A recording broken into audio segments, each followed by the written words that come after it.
everyone, it's Carrie. We are here for week 3 of One Book July, our read-along of The Notebook, A History of Thinking on Paper by Roland Allen. I loved this section. I know, I just said in the last video too, in which I say I love this, I love that 100 times. But there's so much in here I truly do love. I'm going to try to be as brief as possible because there is a bunch in here that is so good and I don't want to spoil anything for you. So we are talking chapters 14 through 20. I have my notes. So we are, let me get to see all my little tabs too. All the orange ones are things for today. So let me flip there also.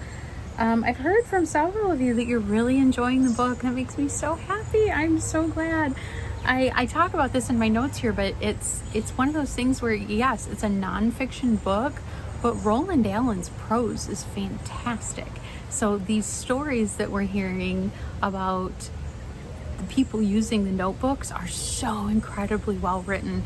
And I want to say like one particular chapter in here, but there's not. There are several. That the writing itself is just so good that the fact that it's about like one of my favorite topics and then to have the writing be that good on top of it is just like just icing on top of the cake, right? So we have chapter 14 is about travelers and their notebooks. It's labeled as 1470 to present. And we started talking about Francis Bacon, and he had, for those of you who like to use more than one book, and I'm not one of those people, we've talked about that. I have one thing for everything, right? Now, yes, inside the different inserts do different things, so I suppose it's technically like 3 books. Francis Bacon had 28 notebooks in use all at the same time. So if you ever feel like, gee, do I have too many going? You can always go, well, Francis Bacon did 28 at one time. So that makes you feel better. And then we start talking about William Worcester. In the 1470s, he made his own notebooks because pre-made notebooks weren't yet readily available in England. And in 1480, William Worcester, or maybe it's Worcester, might be mispronouncing that, visited his sister, and he kind of filled his time by exploring the city and the surrounding countryside. She was in Bristol. And there's a comment made, we're talking about people documenting their travels in notebooks here, right? And on page 175 of the book, it talks about how William Worcester was kind of one of the first urban topographers, and it kind of proves an interesting point that, quote, historians often learn more about a place from notes made by visitors than from records left by residents. So sometimes when you live in a place for a really long period of time, right, you don't run around documenting everything about it. When a visitor comes in, they have fresh eyes, right? They may notice things you don't. They may notice things you take for granted and maybe you don't even realize that you do, right? So this is kind of the beginning of travel journaling, travel logs, not for the purpose of, not like a ship's log, right? Not like that, but just for being just what it is, just a document of my travels, right? Now, around the same time, printing had become more ubiquitous. Booksellers were popping up everywhere. So because of people like William Worcester and others, the literary genre of travel writing was born.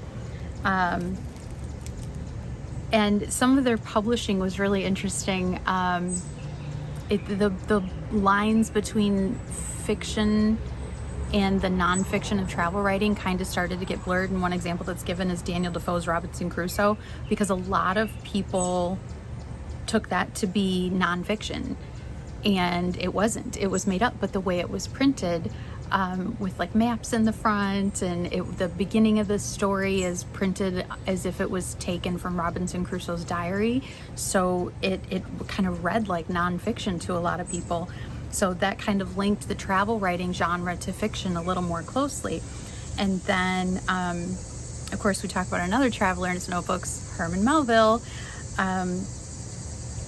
if you've ever read Moby Dick, yes, it's a huge long book, but the beginning of Moby Dick really shows Herman Melville's love of commonplacing, because there are so many references. There are literary references galore at the beginning of Moby Dick, and it comes from Melville's just obsessive commonplacing of things, right? And then I love this one. Samuel Clemens, Mark Twain. When he was younger and was trying to learn, he wanted to learn how to captain a riverboat. He was like the cub pilot of a Mississippi steamboat, and there's a story in here about why he always started carrying a notebook, because the person who was training him was testing him on all the stops before a certain city along the Mississippi, and Clemens couldn't recite them all, and this person training him said, get yourself a notebook, write everything down in here I'm telling you, commit it to memory, you need to know this stuff. And that was what started Mark Twain's capacity for always having a notebook, always writing things down, which he then, if you've read anything about Mark Twain, you know, like he really pushed the idea of always have a notebook with you, use it, live in it. And the book goes on. There are many examples of authors kind of writing their notebooks into their stories, much the way Melville did. And this, as a little aside, this book has sent me down into two little like rabbit holes. One is looking up and reading digitized notebooks from several different genres, I just want to see them. The ones that are digitized, I want to look at them. So if you guys have done that, if you've kind of gotten online and poked around a little bit because of what we've been reading here and wanting to see some of these things, the digitized versions of them, let me know, because I'd be interested to know what you've been looking up. It also sent me down a Bruce Chatwin rabbit hole. I don't want to spoil the section on Chatwin. I'm sorry, I have a tickle. It is the end part. Oh, and I forgot to mention, even Ernest Hemingway is mentioned as well. I love the story about Ernest Hemingway and his notebooks. Not going to spoil that either. But we get talking about travel writing, and Bruce Chatwin gets mentioned, and this section is beautifully written. It is an absolute testament to putting things down on paper, because it keeps ideas alive, and I don't want to spoil a single thing about it. So if you haven't read it yet, please do read it. I think I hear somebody coming through the back door. Maybe not. Okay, so that is chapter 14, is travelers and their notebooks, travel writing. Chapter 15 is the waste book, Lincolnshire 1612. So remember we talked before about the 4 or 5 journals that you'd have your daily log, and it all had to do with accounting, right? Well, one of the 5th notebook that they said you could possibly have was called a waste book. And a waste book was where you basically dumped everything first. It's a first draft of your notes, as it were, okay? So someone had, again, this is another story that I don't want to spoil the beginning, because I did not know this story until I read this book. Isaac Newton's stepfather had a huge, they give the dimensions of it, a massive book. He decided he was going to set out on this big commonplacing, he was going to use this big commonplace book. This book was massive, and he didn't really use, considering how big the book was and how many entries his stepfather made, like, he didn't really use it at all. So Isaac Newton ended up repurposing it. There's the whole story leading up to this is all in the book. Again, not going to spoil it for you, but Isaac Newton repurposed this massive book that had belonged to his stepfather as his own waste book, and it became the origin of Newton's work on calculus. Was kind of where he started, where he was working through things, wrangling with things, right, thinking on paper, and it was where kind of the roots of his Principia came from. And I'm not disregarding Leibniz and his, contribution to calculus. I'm not doing that, but we'll get there in a second. So the difference between like the way his stepfather had used this book, the very minimal number of times he used it, was he was just recopying things. He was commonplacing, right? But Newton actually wrestled with the things that he wrote down. He really thought things through on paper, and that is really a common theme I'm finding throughout this book. Is not only are you just copying things out, but work stuff out on paper, right? Work through problems on paper, whatever they may be, or wrestle with ideas on paper. that kind of idea, right? I love that it's your notebooks are kind of organic things, right? And it's a good place to work through things. There's no digital distraction. So if you've read anything about Newton, you know that he was apparently, I guess the nicest way I can put it is a bit of a grumpy man. There is a quote in here. They talk about how when Newton was young, he always had a notebook because you could get really inexpensive notebooks. He was like a teenager, right? He wasn't going to be able to afford. I hope I don't get rained on. He wasn't able to afford a bunch, but that's what he started with, was just little, really inexpensive notebooks. And it kind of, this chapter circles back around to the idea of this waste book again. And it says, let me read what I wrote here, that your notebooks,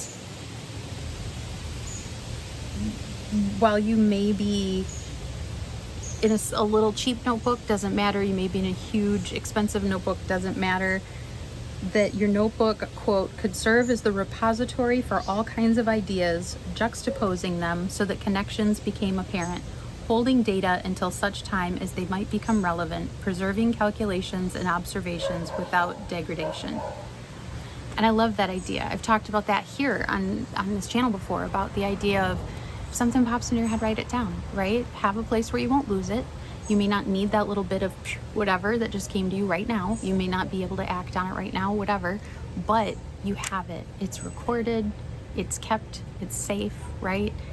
Because as you do that over and over and over, especially if you're a creative person, you might be able to start, a lot of creativity is just about connecting disparate ideas in a new way or an interesting way, right? And that is very easily done on paper. And part of what Newton did for years and years was just write stuff down. He wrote down things he observed. He wrote down questions he had. And by piecemealing this stuff together over time, first of all, your brain works with that information differently once you've physically written it down, right? And he was able to start connecting disparate ideas, which ended up leading him to calculus. Now, yeah, there's a whole bit in here also about Leibniz and his contributions to calculus as well. So I'm not discounting Leibniz. Don't mistake me. Our next chapter, I literally only have this much written in my notes about this next chapter. This may be my favorite chapter of the book so far. Now, I'm only 20 chapters in, so I've got, 11 left. So maybe another one will get me more than this one, but chapter 16. A Tale of Two Notebooks. I love the spin on A Tale of Two Cities. As Paris, 1661 to 1680. This is the chapter when I am telling you about the prose in this book. This is really like, it's right up there. So this chapter has fantastic prose. The intrigue that takes place in this chapter is so good. It's essentially two notebooks take down a prosperous, rich, powerful man in Paris in the 1600s, taken down by two notebooks. And the way that Roland Allen wrote this is just so stinking good. So there's some intro going on here. You talk about the prose. This guy named Colbert was trying to take down someone else, and this other person, Fouquet, had these two notebooks. The two notebooks together are known as a cassette. And Roland Allen says, the cassette, as the notebooks together came to be known, contained so many smoking guns that the entire court seemed to be clouded by powder fumes. Love that. It is so well written. So the chapter goes on from there, talking about how Colbert then became the Minister of Finance and helped Louis XIV kind of reinvigorate his monarchy. I'm not telling you anything else about that story. I'm sorry, but I'm not. You have to read it. It is, it's so good. It is very, very well written. It is, I'm just like, oh my gosh, what happened next? What happened next? There's so much intrigue going on there. It's fantastic. Let's see. There's also in this chapter a reference to an Arabic proverb that I really enjoyed. It says, whoever has no notebook in their sleeve will not establish wisdom in their heart. And I love that. I love that. the idea that keeping a notebook, there's a chipmunk running behind me, scared me to death. The idea that keeping a notebook makes you wiser. So that's all I'm saying about that. Read chapter 16. I mean, read the whole book, but really read chapter 16. Chapter 17 is table books, England and the Netherlands, 1520s to 1670s. Now, when I read table books, I immediately thought of a coffee table book. I worked at Barnes & Noble for a long time. We had a ton of coffee table books. That was genuinely where I thought this chapter was going. Table books. That is not what this chapter is about. So, table books were printed back in mid 1500s into the 1670s, and at the beginning of it contained an almanac that had all kinds of useful information, right? Oh gosh, how much was in there? That is stuff I didn't write down. All kinds of useful information about, have to turn my pages.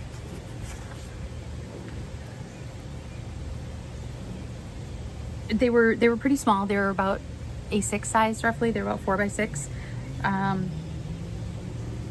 It had multiplication tables in it that you could also reversely use as division tables.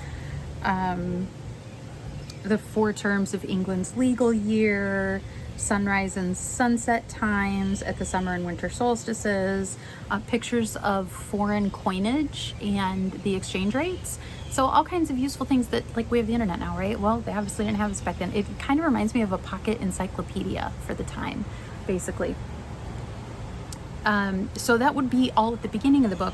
And then beyond that, it had pages that you could write on with a stylus made of a soft metal, or pencils had just started coming into being. So you could write on it with a soft metal stylus or a pencil, and then you could wipe it clean. And obviously if it was A6 size, it was portable, right? So this was something that you could write on the go. And then when you got home at night or whenever, you could transfer the information that you wanted to keep to a commonplace book that lived at home, and you could wipe your pages clean, right? And these became really popular. There are several examples in here that about 1616 there was a bookseller who started making a ton of money selling these table books, and they were called table books because of all the tables that were at the beginning of the book. Queen Elizabeth used them, and they became ubiquitous enough that they started showing up in media, right? And there is a quote from Hamlet that references table books. Yea, from the table of my memory I'll wipe away all trivial fond records, all saws of books, all forms, all pressures past, that youth and observation copied there. And thy commandment all alone shall live within the book and volume of my brain, unmixed with baser matter.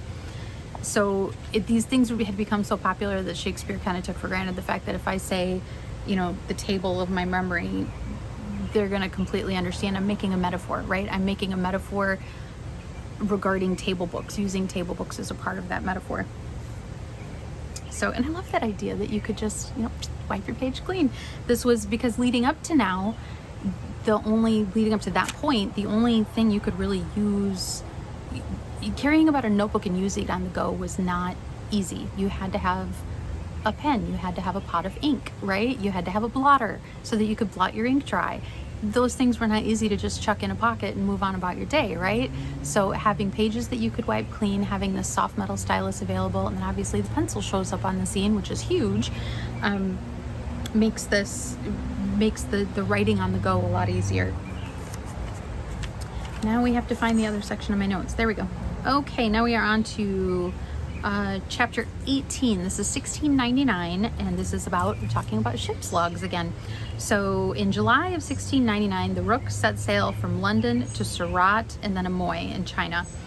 And the logbooks we have from this are very different from the logbooks that we saw back in chapter 10. These logbooks have become far more detailed, and part of why Roland Allen makes a really good point that part of why logbooks have become so much more detailed could be because the people on the ships who would bring these logbooks back are going to report all this information to the company that owns them, right? Jack's looking at me out the back window again. And all these companies at the time were vying for the fastest and safest routes east. So having these really detailed logbooks gave them more data to work with. It gave them more information to work with.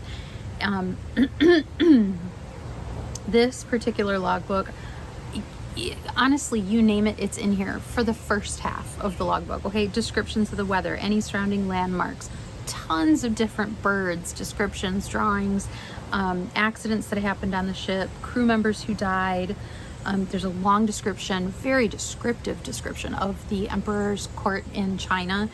And then the tone of the log changes after halfway when the ship leaves and is heading back home. I apologize. And the question is asked, who were these two writers?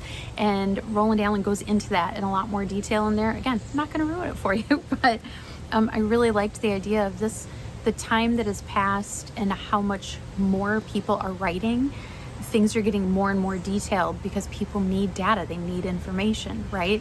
So these companies looking for these faster routes east can take the information from these detailed logs and utilize it to find faster, safer routes east.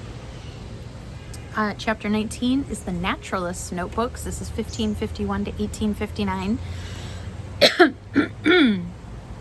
Allergies are all getting me right there this week, you guys. So we talked about Erasmus chapters and chapters ago and how he taught people about collecting and organizing info with reference to the humanities, right? Well, this is kind of that same mentality but applied to the life sciences instead. There's a man named Conrad Gessner, and he was a naturalist. He published 2 books. One was about plants, one was about animals. The one about plants is talked about a little more here. His notebooks contain drawings and paintings of plants, then with detailed notes about habitat and whatnot. He also has citations from Pliny and Galen in there, and then he even has like his exchanging letters with other naturalists. He has snipped out part of their letters and put them into his notebooks as well, and then clippings from books. So he kind of combined everything. It's almost like a zibaldone with his own drawings, paintings, observations, notes, because it's also compiling information from other people as well. Now, while these notebooks are beautiful, there are pictures in the book, and this was happening all over. A lot of people were really getting into the life sciences, right? Studying biology, plants especially, but there was no organization. Oh, what's going on here? There was no organization or standardization as far as what these things were called, right? So you have all over the place, many different countries, people speaking many different languages, talking about particular plants, but they may call them completely different things, right? So there was no standardized naming procedure for things. And this is where I love biology so much. I love biology more than I love math. Enter Carl Linnaeus, the father of binomial nomenclature. So he came in and worked very hard. There is a very long passage in the book that is so interesting about Carl Linnaeus's technique for working with huge amounts of information. And the point is made in the book, bear in mind, he didn't do all this by himself. The world had become more and more connected because of trade and for commercial reasons. So he had access to information from lots of different places, lots of different people going to and coming back from many different places. So he was able to compile all of this work and the descriptions of how he organized things, from notebooks to index cards, to come up with binomial nomenclature, which is, how we all know that things are classified today, right? And then right on the heels of that, in 1831, Charles Darwin boards the Beagle. I don't even know how much I need to tell you about Charles Darwin, but he had little notebooks. He started out with these notebooks that were like 17 by 13 centimeters, right? And he is on this ship traveling about. We all know, I'm sure at this point, about the Beagle. And he would write, these are small pocket notebooks. He's writing on the go, very quickly, trying to take in as much as he can while he's on these islands. So he's writing in his own little, probably a lot of what my notebook looks like, his own shorthand, things that when you read them, they just make no sense. And I love that despite how, if you were to stand on the outside and look in at these notebooks, they just don't make sense. There's a quote about that. There's a gentleman, John Van Wy, and he has worked with Darwin's papers for decades. And he says the notebooks he's talking about, they're the worst. Not written at a desk, often in pencil, short lines, staccato notes, terrible handwriting, very faint, with arcane geological content. And yet the notes worked. I love that. I love that. So don't doubt whether or not you working through things on paper is working, because even an expert on Darwin says these things are terrible, but they worked. They worked, right? He, in fact, in Darwin himself, actually, when he finished his very first field notebook, he sent it to his sister. He was so frustrated. Oh, here's another quote for you. He sent his sister Caroline the first of his field notebooks, and with a note that said, quote, "I have taken a fit of disgust with it and want to get it out of my sight. Any of you that like may read it. A great deal is absolutely childish.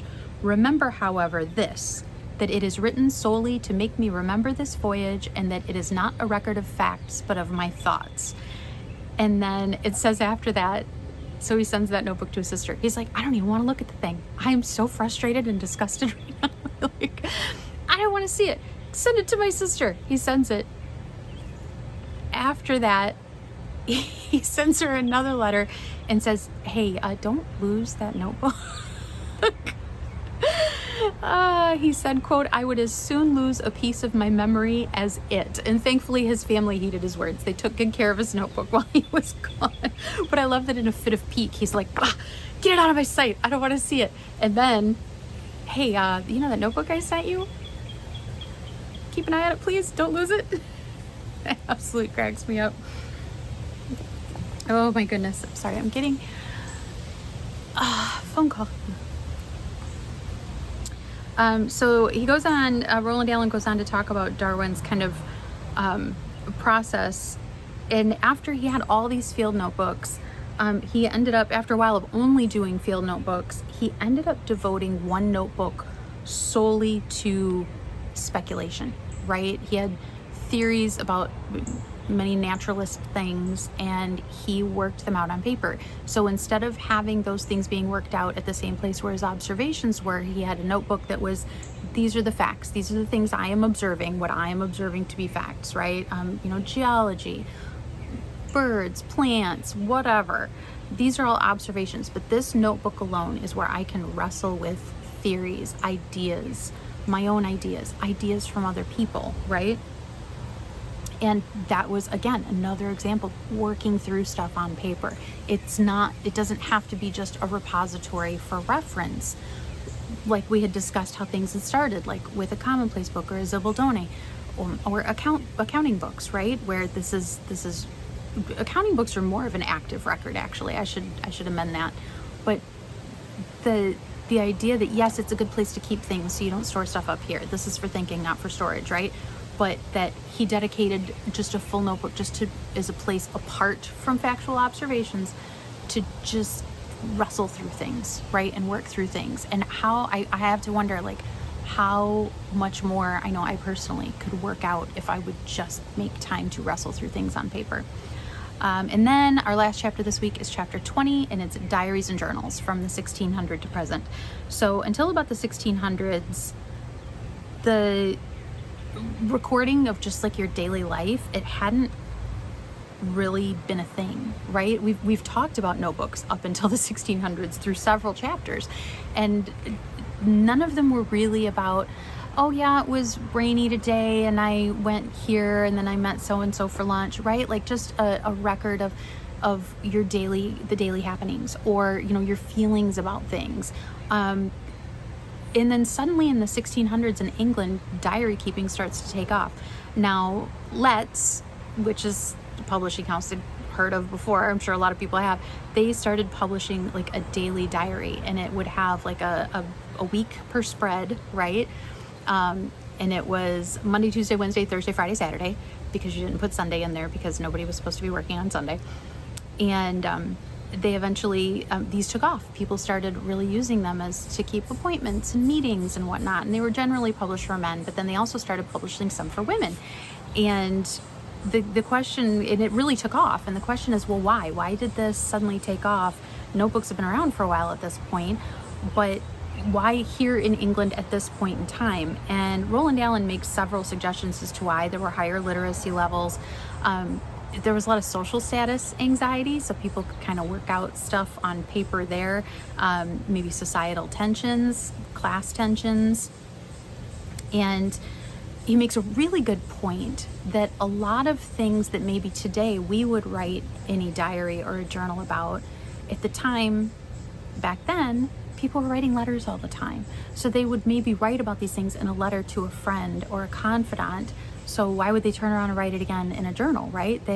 It's funny to me because like they had already done the process of writing it down and maybe trying to work it out, whatever the issue may be, but they would do it in a letter to someone else. So then they wouldn't turn around and rewrite it, right? They already did. But the point is also made that maybe your friend doesn't get back to you as quick as you hope they would. Maybe you want a private place to work things out. So that may be part of why diaries really started taking off at this point. Also, paper had been being made, we talked about, from linen for ages. Wood pulp paper had come on the scene, and lined pages. I thought that was great. I thought that was part of possibly why diaries started to take off. So diary keeping really kept spreading and spreading and spreading. And he talked earlier about like tensions, right? People tend to pick up a pen or pencil a lot more in times of societal tension. And around the time, there's a beautiful, sad, long section in here about diary keeping in World War II, because people really started picking up their pens and documenting what was happening to them and to others around them. And that's, we all know the Diary of Anne Frank, right? I sometimes wonder if that's why a lot of people seem to be journaling more now. We're seeing a lot of things going on around us, and it needs to be documented, right? It needs to be documented someplace safe. So that is also a reason why journal keeping, diary keeping can make an influx. And I had one more little thing from that end of that chapter. There's a footnote that I forgot to put a page flag on, but it's about Filofax. So I couldn't leave it out, right? I couldn't leave it out. I can't believe I forgot to put a page flag on it. I learned some things about Filofax from this footnote that I did not previously know. Not that I was like a Filofax expert or anything, but so if you don't know, Filofax is a company that makes personal organizers. Usually it's a ring binder. It's one of my favorite ring planners of all time is a personal Filofax, Malden and Brown. But I was talking about in the 80s and 90s that the Filofax personal organizer really became very popular. I to this day still love that it's like it's ringed, so it has loose leaf inserts, right? So you can move things around if you want. You can get rid of stuff without having to like tear a page out or whatever and ruin the rest of the book.